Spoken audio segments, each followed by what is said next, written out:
I've got a large collection of arcade games. I wonder how much it would cost to complete all of them if it was a real arcade. Only one way to find out.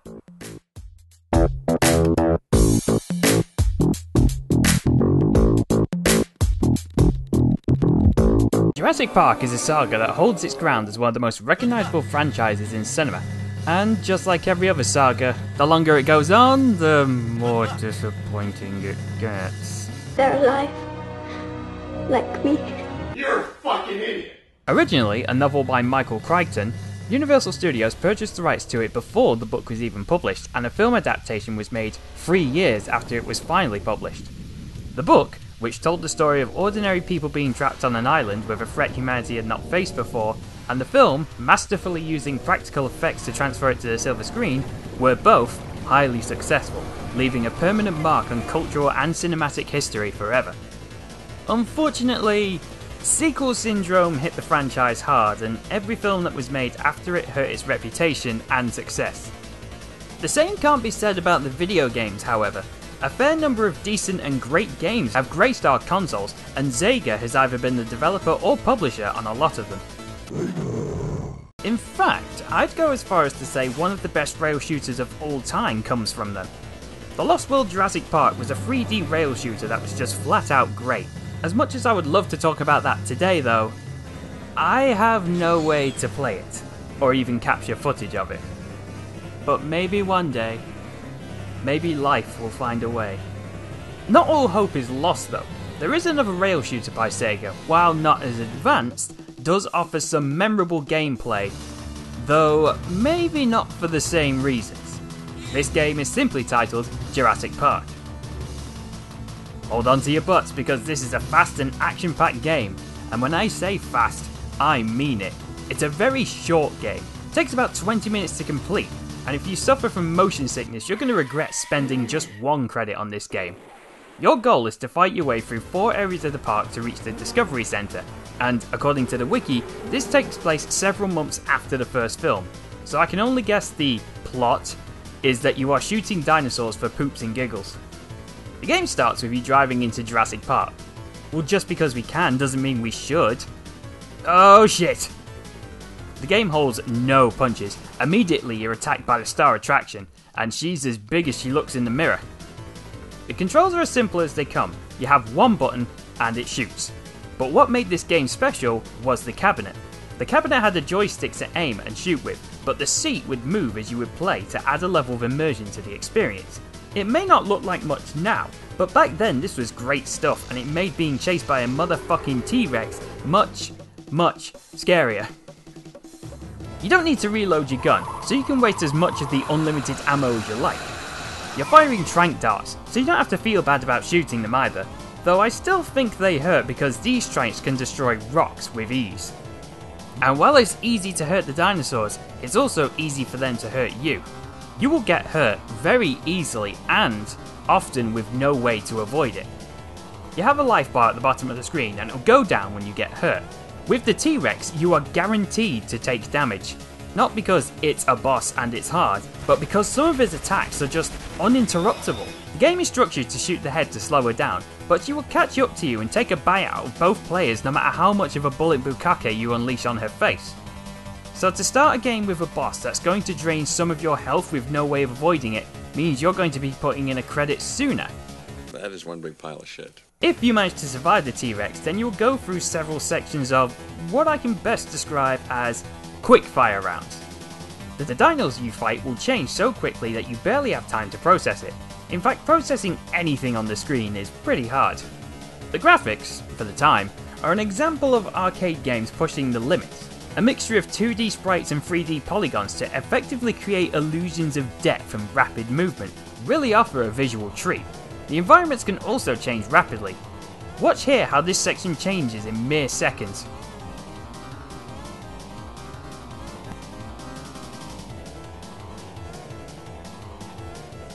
Help, my nose is stuck in the cave! I'm just going to interrupt the video for a second to bring you Cat. Because as I'm recording this audio right now, she's trying to sleep next to me, and she's doing somewhat of a good job of trying, but you're still just as frustrated, aren't you, baby? So let's look at these quickfire sections. Each will vary in difficulty for better or worse. After the T-Rex is a cave full of clever girls. You have to shoot the rocks in your way, otherwise you take damage and you might get lucky and find a medkit. Primarily though, you want to shoot the rocks so that raptors can't hide from you. Not too bad here as they jump towards the centre of the screen and they're easy to hit, but be wary of jump scares. Next up is an open field full of dinosauruses. Hold on, give me a minute.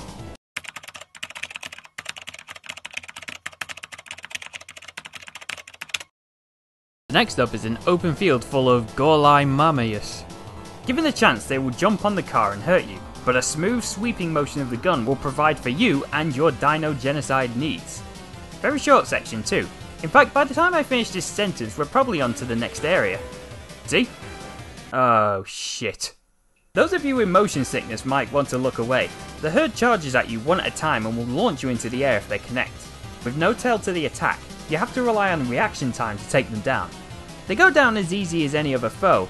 One hit is all it takes to knock out most enemies, which can make sections like this feel a bit underwhelming at times. As you can see here where we took them out pretty easily. Oh god, never mind. They do attack in herds. As you play through the game, the structure will pretty much stay the same. A gauntlet of short but hectic sections featuring a lot of dinos, plenty of oh fuck moments, which will be cut short by the horseshit amount of damage you take because there's so much crap on the goddamn screen.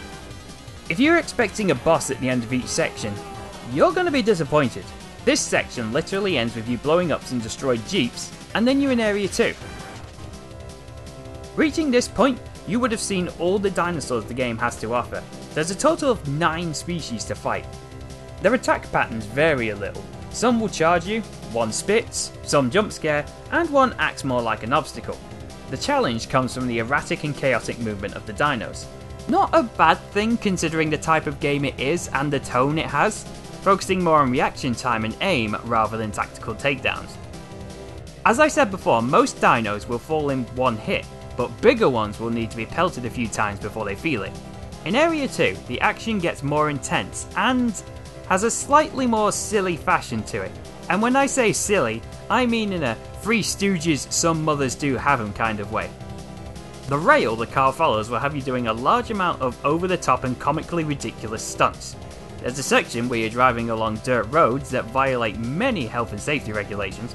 At one point you drive up the back of a confused Brachiosaurus, and later one of them sneezes on you so hard you're blown into a forest. You know, like the film? More moments like this turn up as you carry on, and you do get a giggle out of them, if you aren't expecting them. This, however, will be completely subjective as to whether or not it appeals to you. If you're looking for a more serious Jurassic Park rail shooter, there are some, but this is not one of them. While not a silly moment, I do like this area where you're under the trees. You have to shoot brachiosaur feet to get through. I can't help but think that they are above just going ow ow ow ow ow ow ow ow ow. After you get sneezed back into the starting area, guess who's back? And she's pissed.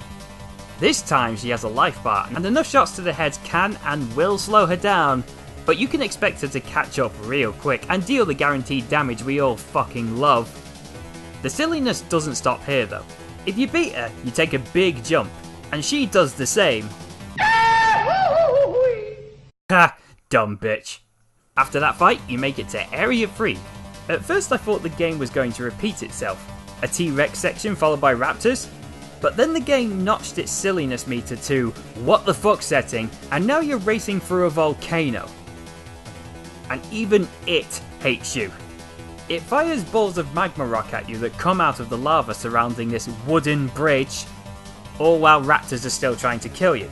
And when you escape out of it, another volcano is trying to kill you with its fireballs. Given the distance though, that volcano is a fantastic shot. And these trank darts are ridiculously strong if they can destroy balls of flaming rock. It doesn't stop here though. Fighting more Triceratops, you take a detour and you're chased by a boulder which might be an Indiana Jones reference. I mean, they're both directed by Steven Spielberg, and 3 letters of Sega are in his name, so in conclusion, I'm looking too much into this. But that's just a theory. This boulder section is just as irritating as the T-Rex section. It also has the gimmick where it's guaranteed to do damage to you no matter how much you shoot it. It's nothing but unapologetic, obvious cheating to milk money out of you. And for that, Sega can go fuck itself. Where's Chris Redfield when you need him? Wherever he is, the tranks must be full of steroids he uses because they're strong enough to destroy the boulder after a while. Trigger warning for those of you with motion sickness. We're about to go skydiving while we shoot Petrenadaron for a longer than wanted time. Don't worry, we will survive because we land in water. Oh, there's no problem to that at all. Throughout this entire game, the short loop music will be just as fast paced, but repetitive. There's a total of 12 tracks in the game, but the game constantly repeats some of them. Despite that though, they're actually catchy tunes and they do complement the visuals great even if they do overshadow the bare minimum sound effects.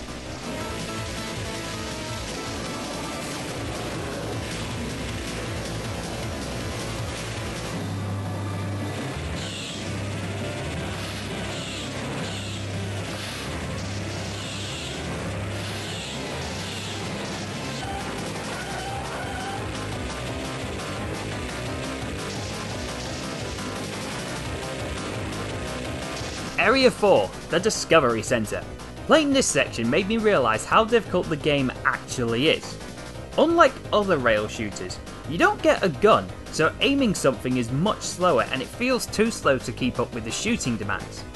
You get charged and attacked by a lot of shit. I mean a lot of shithead dinosaurs. Even with 2 players, trying to hit everything can be impossible.